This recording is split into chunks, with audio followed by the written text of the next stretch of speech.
राष्ट्रपति निर्वाचन पर आज विज्ञप्ति प्रकाश पाई एथिपाई ओडिशा विधानसभा रे नोटिस बोर्ड रे विज्ञप्ति लगा जाइछि। राष्ट्रपति निर्वाचन पर आज नामांकन आरंभ हो जाइछि। 28 तारीख रे नामांकन शेष हेबो।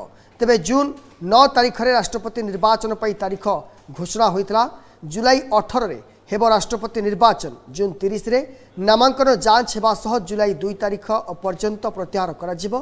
तेबे राष्ट्रपति निर्वाचन पर जुलाई 21 रे हेबो भोट ग्रहण।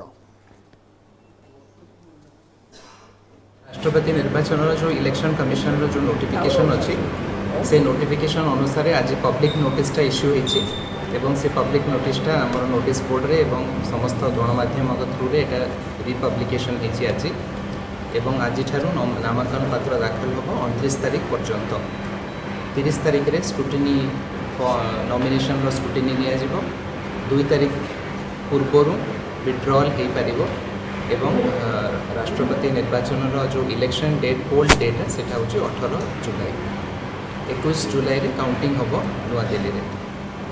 पोलिंग बूथटा ये आसंदी रे हम रूम नंबर 54 रे आमर पोलिंग बूथटा हम जो कि आमर मान्यवर एमपी और एमएलए मैंने ये भोट दे पारे।